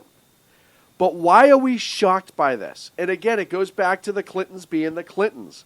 Why is anybody shocked by any of the shit that comes out of the Clintons? No, we're not shocked. Actually, I'm pointing fun at them because they're not shocking. They're just extremely shabby. Hillary's code name's Blue Flu. They're just shabby, irreverent people. Yeah. Oh, God. And the time has so far gone, and they're trying to relive their glory days, and all I want them to do is just go away. There's another email where Colin Powell writes, Peter, I'm back from the Bohemian Grove. Surprise, surprise. I sat next to Stephen Harper. Stephen Harper is the former president of Canada. A couple of times and had a nice discussion. Grove attendees know that Trump is a disaster. Okay, out of that, all of the other agencies, news outlets, organs, take that and make it all about Trump. So if that's not clear and obvious bias, I don't know what is. But it's also interesting when he writes in the email, most will vote against, but quite a few will not vote for Hillary and will vote for a third-party candidate. And this is coming from the inside. Yes. So that's why I say, you can quote to me all these various polls and whatnot, and one poll one day might have Trump up. Another poll another day might have Hillary Clinton up. Polls anymore. I don't trust them. I really don't. I think they're all horrible. Because the most recent, huge, most incredulous, brain-glazing poll era globally was the Brexit. Right. Everyone in the polls had Brexit close, but it was going to kick ass. And people were not going to leave the EU. All the polls said so. And then all the polls were wrong. Right.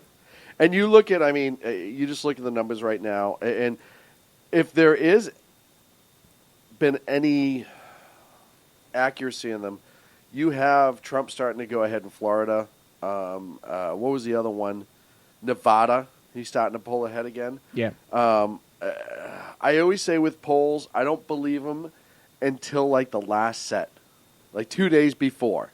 Then I think you can have a little bit of credence because those pollsters are trying to save face and they need to be accurate.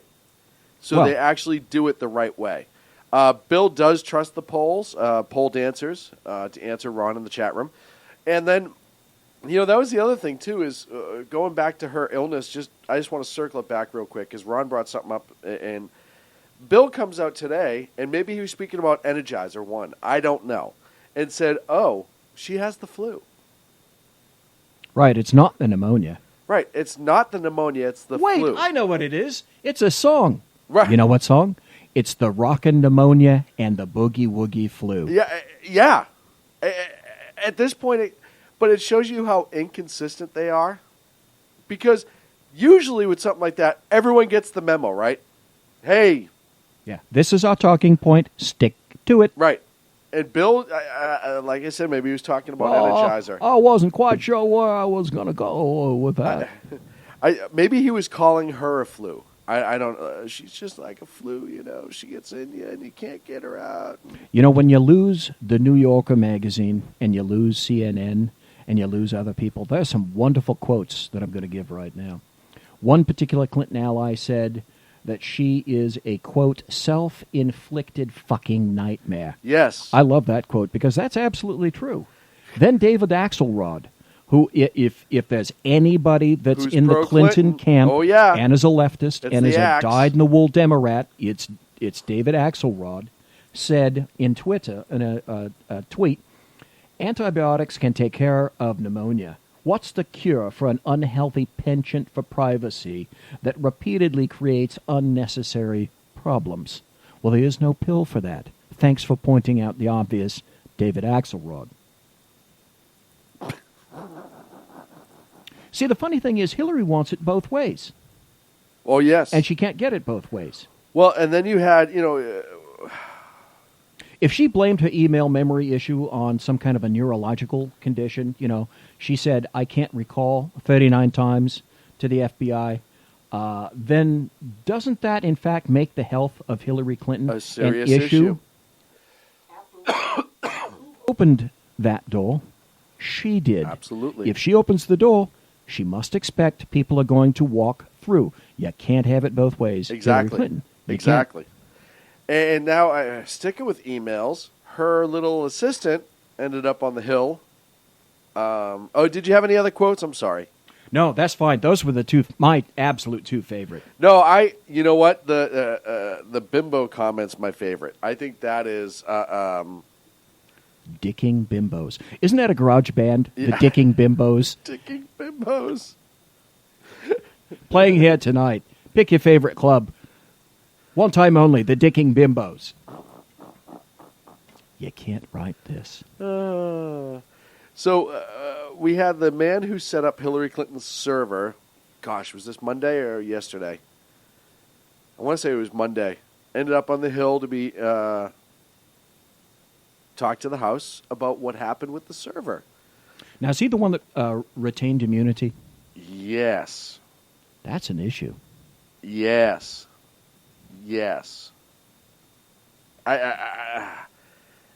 Everybody, it's so funny how nobody wants to talk.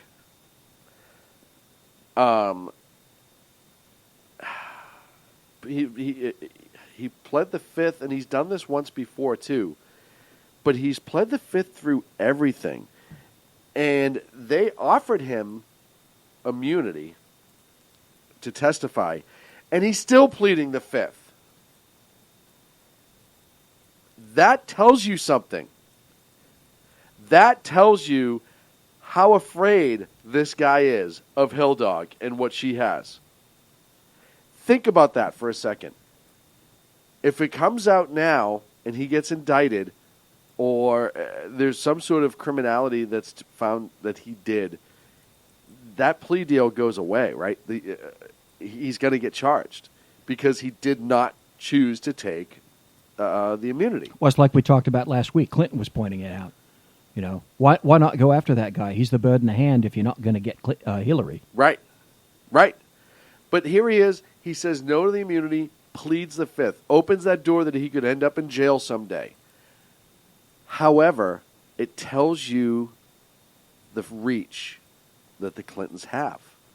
And everybody in the inner circle knows that if you cross the Clintons, just like Colin Powell's meme, you could end up belly up somewhere. And this guy is so... It's like... all I can equate it is The Godfather, right? When what's his name gets brought in front of the House Oversight Committee, and they're questioning him, and sitting in the back row is his uncle, and he was all ready to spill the beans on the whole family. Right. And they got his uncle in the back row, and he just keeps smiling every time. And then all of a sudden he doesn't remember. I don't recall. No, that's not what happened. Sangelo. Right. Yeah, Sangelo. That was it. Right. You know, I don't remember saying any of that. Yeah, and Michael's in the back with his uncle, right? So that's exactly what this was. Like, if you pan the room, there's probably a relative of his just like standing straight up, like and a Clinton handler next to him. It's very frightening to me that somebody would rather risk their freedom with jail. All the deaths around the Clintons. But here's the thing. All the deaths around the Clintons, whether it's specious or not, weighs on a person's mind. Yes. To the point where people begin to wonder, well, I wonder if there really is something to this, with all the bodies dropping around the Clintons over the years. Yes. Maybe I had best mind my P's and Q's. You know, it's no secret that the Obamas despise the Clintons. Oh, yes. But it's also no secret, politically, strategically, tactically thinking, that if Obama did not support Hillary to whatever extent he could, he knows, she knows, where all of his skeletons are, where the bodies are buried, where in the graveyard they are. And sometime before we go, I have one story that I'd like to talk about. Well, but it also tells you why there's and it's about Obama. But yeah, people have, right or wrong, it's something that's going on in the back of people's minds. Yes. And maybe it has been crafted and enabled and allowed to expand under the Clintons themselves. It's not entirely impossible that they are benefiting from the fear. Of course. Of, I don't want to be some guy found in a park and have an investigation done by the federal park police who couldn't investigate their way out of a thimble. Well, and the one I always point to is the girl who is an alleged mistress of Bill, who was allegedly about to go public. She was a Starbucks employee, and a couple nights before she was supposed to go public with it, that Starbucks was quote-unquote robbed. Her and 2 employees were shot and killed. She was shot to the back of the head twice. The store was locked, and no money was taken, and DCPD ruled it as a homicide. As a robbery, gone wrong. Wait, what? Wasn't broken into. Everyone knows that a double tap to the back of the head is an execution. Frank Underwood. Right.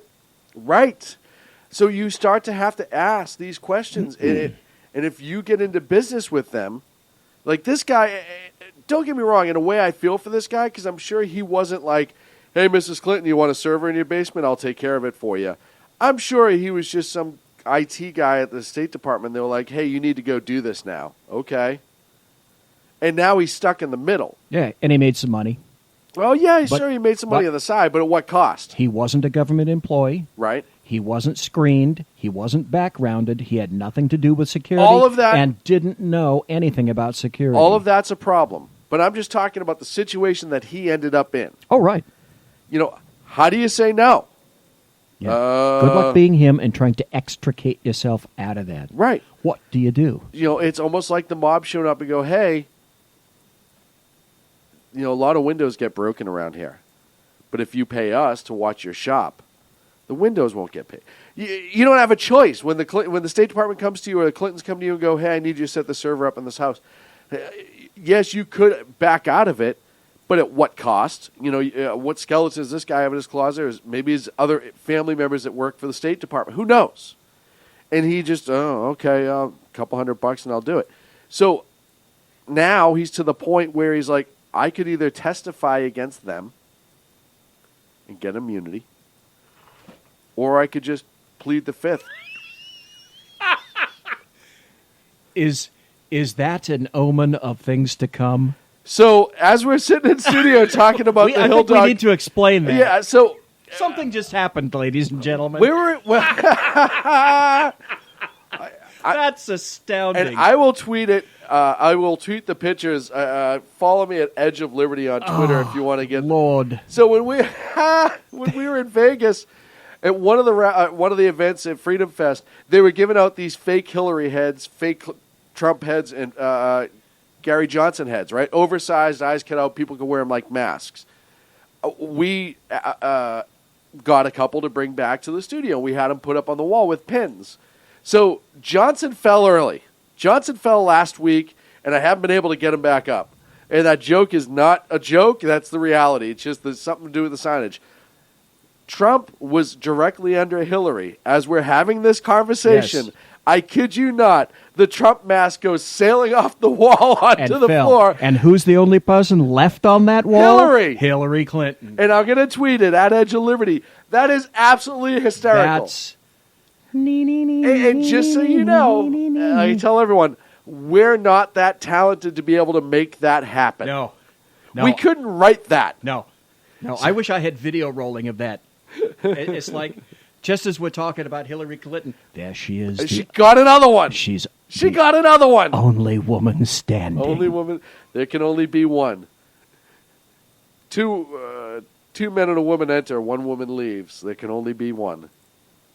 We're up against a break. When we come back, oh, man, I the fastest 2 hours in late night radio right here. It's been rolling right along, man. I want to talk about Obama golf.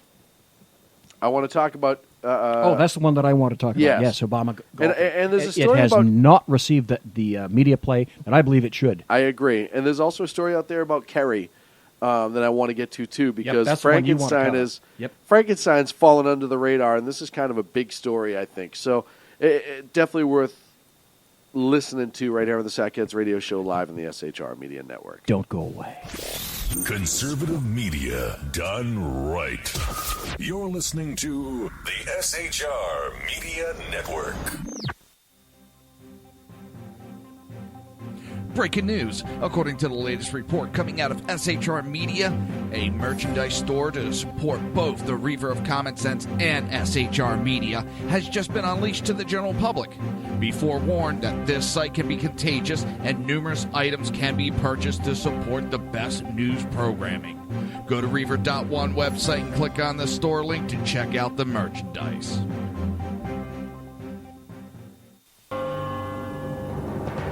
Hello, I'm Matt, a student at Hillsdale College. Here's Hillsdale President Larry Arnn on the continuing relevance of the Constitution. Many argue today that the Constitution is outdated because it addresses problems peculiar to the 18th century. Some parts of the Constitution do read rather quaintly. Consider the injunction against titles of nobility in Article 1, Section 9 of the Constitution. But is that so outdated?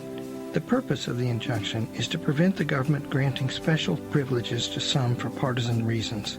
This strikes at the heart of the rule of law.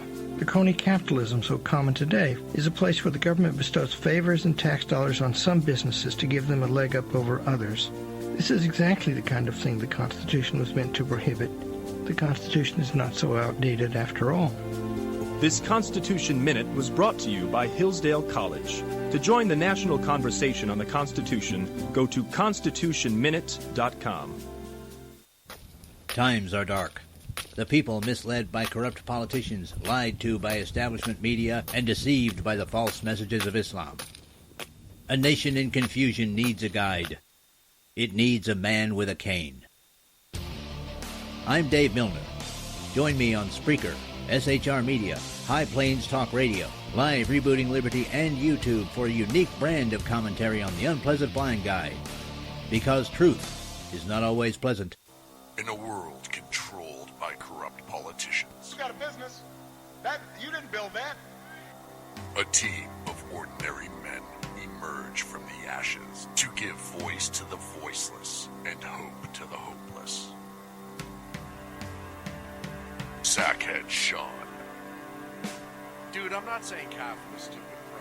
Sackhead Clint. All good friends of ours usually show up drunk. Also starring Sacco as the producer. I'm a little bit drunk, 'cause I'm drinking. They are the Sackheads Radio Show. Every Wednesday at 8 p.m. Pacific on shrmedia.com.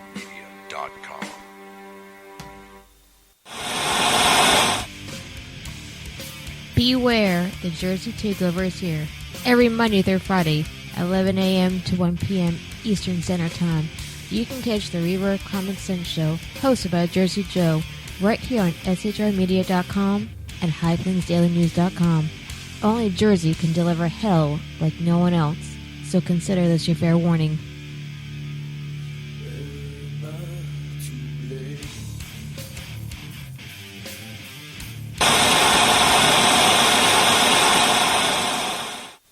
Conservative media done right. You're listening to the SHR Media Network. Welcome back to the Sackheads Radio Show live in the SHR Media Network. Kent says, Shaun and Mark, that's a warning. Measure your words, for their distance may be shorter than you think. Insert evil laugh here. It's very, very true. And then all of a sudden I got lit up. It was weird. Like, people are coming after me for things. $1 million. Yeah, that's what I need if anyone's willing to. Shaun at shrmedia.com. Anywho, I'll take $1 million. I'm easy. So, Dr. Evil. You had a really good story about the president and a couple of hostages. And please, feel free to frame it, wrap it up, and send it on out. Because I agree with you. I think this is ridiculously underreported. I have a friend named Susan Katz-Keating that I met in college.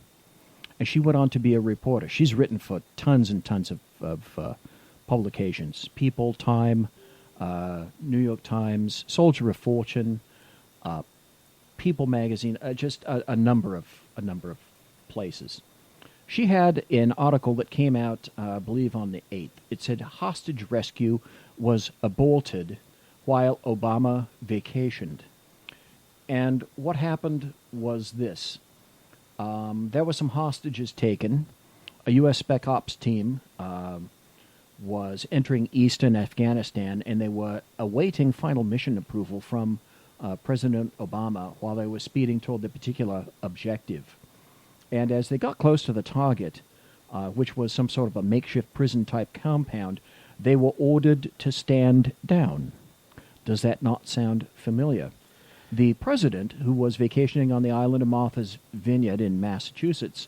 Not our fault. Yeah, didn't have time to give the required final go-ahead. He wanted 24 more hours to consider the rescue. And so what you have to ask yourself is, rescue, why are we going out there? Who was it that was captured, and why necessarily was the mission aborted? Well, the deal was that the Spec Ops folks were trying to recover 2 civilians. One was an American named Kevin King.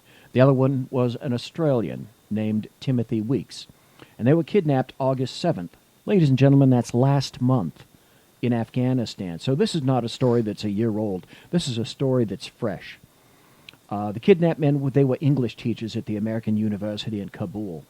And so the State Department officials said that we are aware of reports that a U.S. citizen was kidnapped in Kabul. Due to privacy considerations, we are unable to comment any further. So what happened is that over the course of 2 weeks, the next 2 weeks, the Obamas went on a lovely holiday marked by trips to the beach at Martha's Vineyards, dinner with friends, and round after round after round of golf. The hostages didn't have the luxury of time, said an official with knowledge of the events. The president was on vacation. How could he not find time to approve this mission? 6,500 miles away in Afghanistan, however, efforts were underway to recover King and Weeks. Everybody that had the ability to rescue them was trying to find them and be in a position to rescue them, said one security source. Okay, so resources are in place, operators are primed, and the plans are in hand. The mission needed only one more thing. It needed the final go-ahead from the president, authorizing the rescuers to execute. In one ready room, the radio crackled to life. Instead of delivering the expected verbal green light, the voice on the radio gave this news. The president can't make time on his schedule to give the go-ahead. So, the operators stood down. The vacationing president waited 24 hours. He wanted it pushed back 24 hours. The commandos peeled off. They went back to the base. The base, no one knows where it's located because she could not get that particular source. 24 hours later, yes, President Obama did authorize the mission. So they assaulted the compound. They knocked down the walls. People were killed. It was a high-profile breach. So the question is, were the hostages there, and were they freed? So the commandos asked the people on the scene after engaging in a bitter firefight where people were not killed. Luckily, none of the commandos were killed. But the people on the scene, the commandos said, okay, where are the hostages, King and Weeks? And the answer was the hostages had been moved yesterday. 4 hours prior. 4 hours prior. The security source said, they're gone. They vanished. And guess what? No one knows where they are now. So Obama golfs while American hostages are moved. And that's how much your president cares about you. It amazes me to this day. That wasn't yesterday. Excuse me, that wasn't last year. That wasn't 2008. That was last month. Well, he is so indifferent to the right thing. And we can discuss his motives and all this, but the simple fact of the matter is the right thing is easy. You have the opportunity to save an American and an Australian, a close ally of our nation, who were in Kabul, in a war zone, trying to do their part, and they get kidnapped. And then you have the operators who develop intelligence to locate them and save them. All that hard work and the risk to the intelligence gatherers. Yes, all these lives and were then placed in jeopardy. You have the initiative, right? When you're the operating team, you have that initiative. Hey, we know where they are. We're ready to go. We can take them by surprise. This is what we do, blah, blah, blah, blah, blah. And you get to a seemingly indifferent commander-in-chief. We'll wait till tomorrow. I'm not done playing golf. I got to drive. It's the 18th hole. I want to get to the 19th hole and then start over again. I have guests. I don't have time for this petty shit. I have people here visiting me. I'm the president, for God's sakes. Here's why he didn't do it.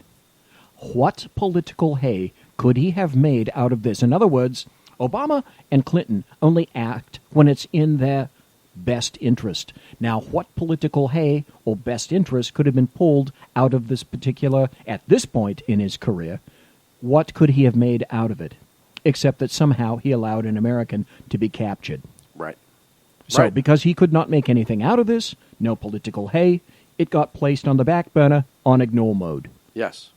Yes. That's what he was thinking. And you know what? And I try to think like I'm a politician sometimes when I read stories like this. And, there's other mitigating factors. And this is one of those things where you're like, I have the best special force operator in the world. I have amazing intelligence. And I have a chance to get one of our people back and one of our allies' people. I'm not putting this off. And that doesn't always happen. When all of the things that need to come into congruency for an op to be successful and they all dovetail, that does not frequently happen. And when it does, you must take advantage of it. Well, and you have to look at, they always get down at conservatives for being hawkish, right? And warmongers and all this other stuff. But I think a lot of times when we say, hey, something needs to be done, those of us on the right understand the tactical side of it, the military side of it, of when you have the initiative and you have the ability, you have to just take that strike when you can. Bill Clinton was no different. Had a chance for bin Laden, no answer. CIA sniper team with bin Laden well before 9/11. Had a chance to take him out, no answer at the White House. I think that was 94 or 95. Yeah. No answer at the White House. They got an answer, hey, we'll call you back, and that was it. And then they lost the initiative. You've seen this with Obama in Syria. There's a red line. No red line. There never was a red line. Right? It was just he just assumed because we have what we have militarily that they would stop what they were doing. I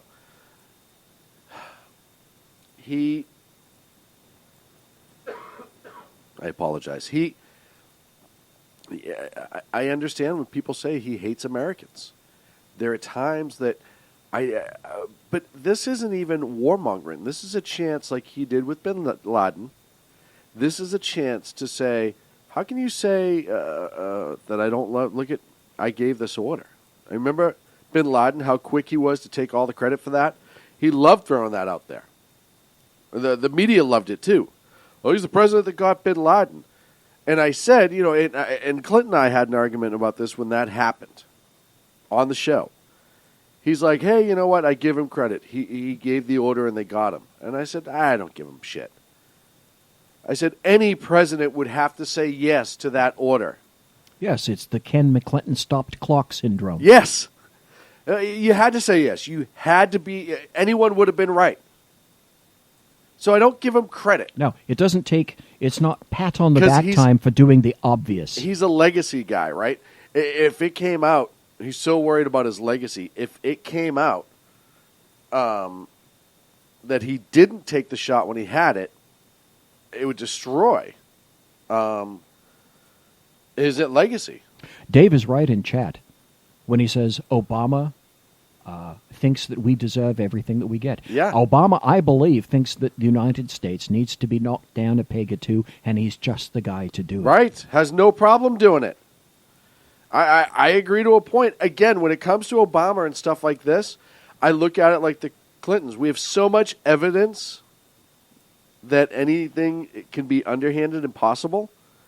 And in your face about it, when you look at, I go back to the IRS and how he claims he didn't know the targeting was going on, but yet the head of the IRS visited the White House 100 and something times. Like, it's so in your face with him that I'll believe anything at this point. Because it's just over and over and over again for the last 8 years. The torture never stops. I mean, we literally get the fist whenever something like this happens. And now these people could possibly be dead because he waited.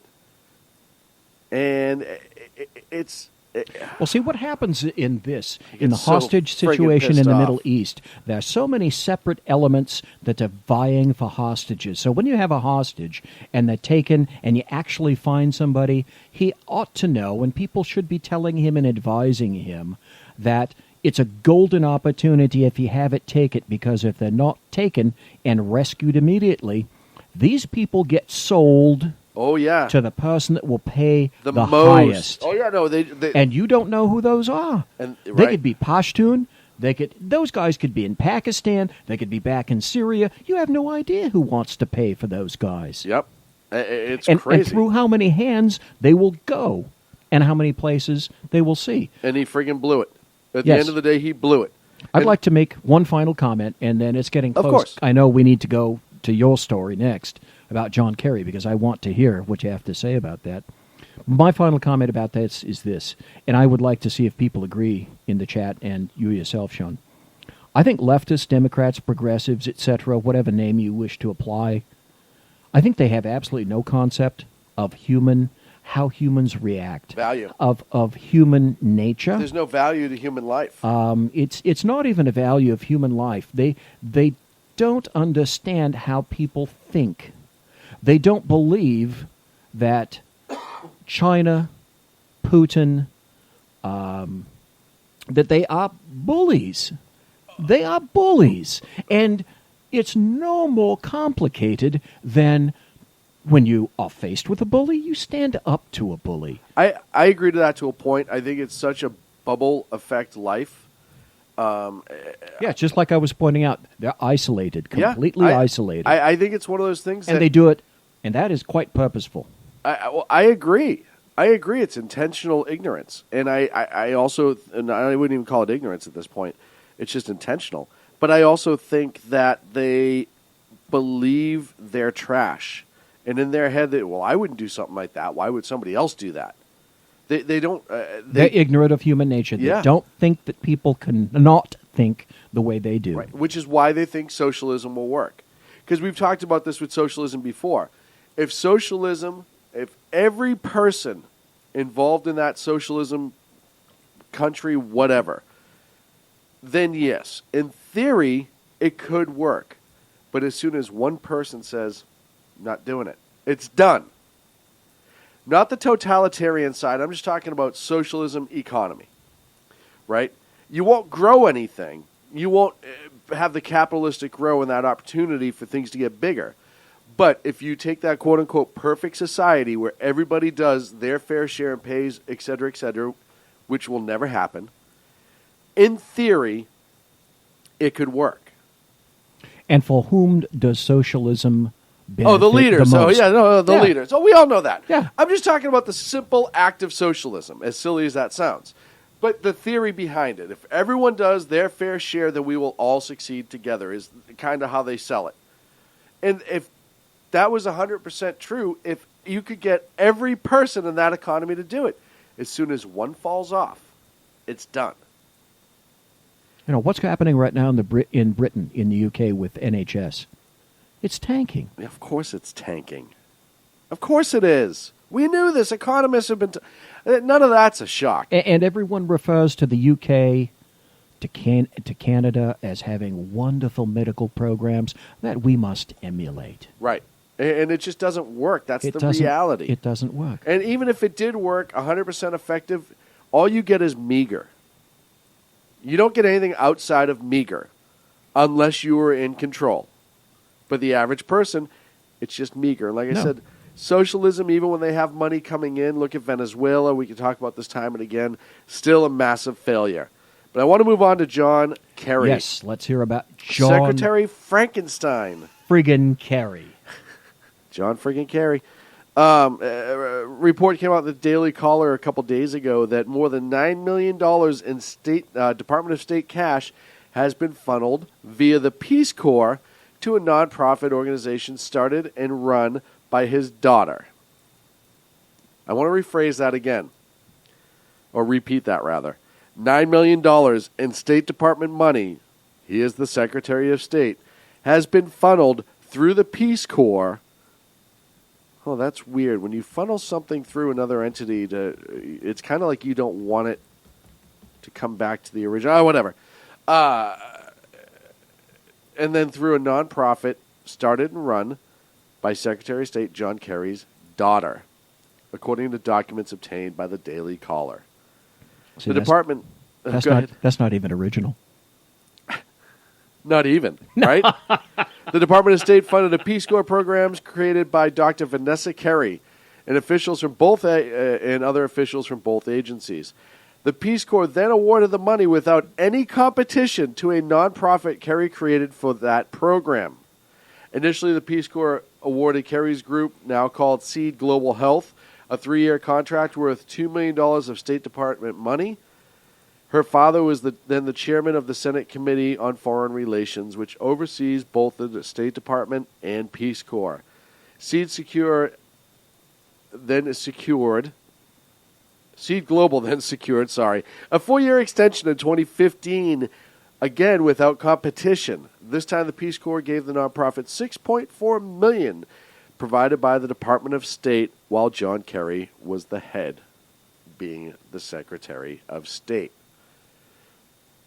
When we talk about crony politics and Chicago-style politics, and one hand washes the other, and I'll take care of my own, there's another story out there that I'm not even going to have time to cover right now, how Obama was essentially auctioning off ambassador positions via donations, and was very open about it.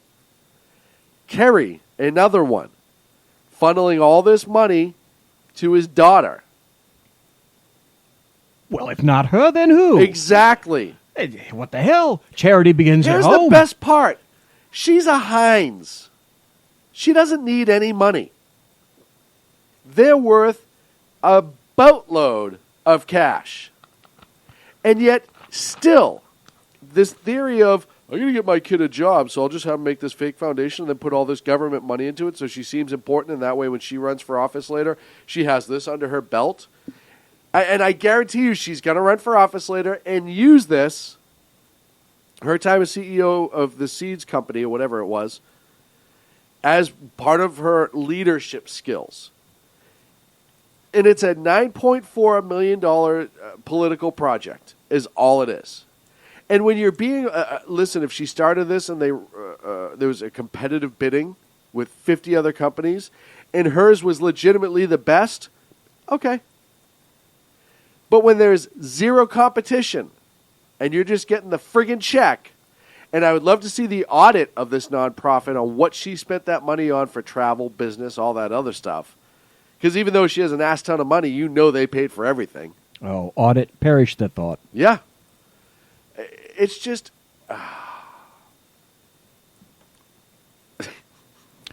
And the story that I just spoke about, the story that you just talked about, they might get a little media play, and then they get kicked to the side of the road. And that's it.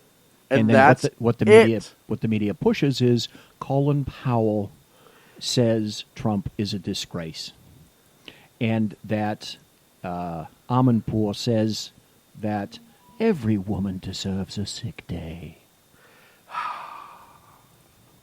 Unfreaking believable. Last story I want to cover real quick. WikiLeaks and other WikiLeaks, I should have looped this in earlier, and I totally forgot about it. Released some more emails from the Guccifer 2.0 hacks. Essentially comes out with the fact that Obama, as I said before, was auctioning off positions to be an ambassador. Essentially, people were buying state political ambassador positions, or federal, but for the Department of State, they fall underneath that. The high-profile donors from 2008 and the ambassadorships that they received, scroll that back up there, there it is, were just amazing. It's a pay-to-play system. As a matter of fact, one of the official emails from a DNC staffer was with a law firm, and she said, hey, we need to go over our process for handling donations from donors who have given us pay-to-play letters. Let me rephrase that. There's an email from a DNC staffer to an attorney saying, we need to go over our process for handling donations from donors who have given us a pay-to-play letter. The second largest donor was a guy by the name of Julius Genichowski, donated under $3.5 million to the DNC and OFA. In exchange, he was appointed chairman of the FCC by Obama in 2009, so he bought the FCC position. Nice. The third largest donor was a guy by the name of Frank Sanchez, donated just over $3.4 and was appointed the Undersecretary of Commerce for International Trade by the president in 2010. The number one donor, $3.5 million, Matthew Barzun, who served as the ambassador from Sweden from 2009 to 2011. That's a cush gig. Oh, that's terrible. Oh, yeah. The heartache that Sweden creates. Served as the president, national finance chair during his 2012 re-election campaign, and he also serves as the U.S. ambassador to the UK as we speak. And when you go through and tell me that the president played golf instead of making an important decision, I have no problem believing it. Why? Because we see the ridiculousness of the left through their own actions. They created this. This is their work. You have a DNC staffer admitting to pay to play. People buying ambassadorships. You know, you're supposed to be an ambassador because you're appointed, because you can do good in that position for the person you are, not what you purchase. And this story is not getting any play. I found this on the Observer.com. The president and the DNC were auctioning off ambassador positions.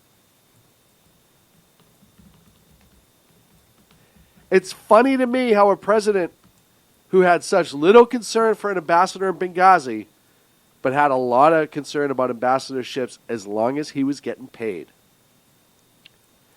If you want to look at the ridiculousness of the left, and if you really think Hillary Clinton's going to be a lot different than this guy, sorry, it's only going to get worse. Because they're in your face scandalous. He tries to hide it. They don't care. It's like the guy who will walk up in the middle of a street with 1,000 people and stab somebody. No fucks given. Not afraid. And neither are they. Well, emboldened, as they are, from the American media maggots. Right. Completely emboldened and supported. Yep. And even though everyone says, oh, other administrations have done it, this guy's done it more. And it doesn't matter if others have done it, it's still not right. No. It's not right. Folks, that's it for the Sackheads Radio Show this week. Thank you so much for joining us. BloviatingZeppelin.net. Sir, thank you very much for sitting in this evening. It's much appreciated. Thank you. It is always a pleasure. I enjoy it ever so much. Shaun is a wonderful individual. Don't tell everyone. Not so much Clint. Oh, that's right. I can say that. Exactly. I can say that. He's not here. Exactly. And he's not going to listen anyway. So I can say it. I can get away with it. Next week, if I'm here, I'll be saying, Clint, great to see you. We missed you terribly. Where you been? What did you do? I love you, man. Thanks, buddy. Oh, man. I have a good time. Thanks for having me on, sir. It's a pleasure. Make sure you start out tomorrow morning. Jersey Joe kicks it off with the Reaver of Common Sense. Jersey Joe's right a great here on the guy. SHR Media Network. Yep. Awesome guy. Love Jersey Joe, even with his crazy accent. Hey, Agador's right. Agador's back, and he's been dropping some knowledge. So make sure you go look up the Unpleasant Blind Guy on SHR Media. He was great, by the way. If people missed it, you need to go back and listen to the podcast. He was great on Ken's show on Monday. Oh, he's always awesome. Agador is always amazing. And, of course, the exceptional one, Ken McClinton, all the other great shows. By the way, our friends over at High Plains Pundit do have Michael Savage now as part of their lineup on High Plains Talk Radio. You can get the link on SHR Media if you want to listen via that way. We will talk to you next Wednesday at 8 p.m. Pacific, 11 on the East Coast. Stick around. We are ready to rock and roll. Live from Studio One, this has been the Sackheads Radio Show. The best late-night conservative talk show in America, Sackheads Radio. And listen, there are no people better on the air to give you the best in conservative talk than Sackhead Shaun and Sackhead Clint. And we're working on the immigration papers for a certain other guy who happens to work here, too. For those who are tuning in around the world to the best in late-night conservative talk, Sackheads Radio. Sack News. Sack News. Radio. Sack News. Sack News. Radio.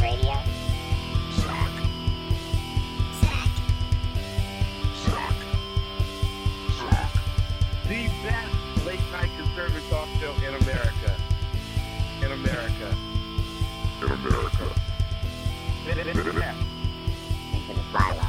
And in this web was a large, I'm pretty sure it was the biggest spider I've ever seen.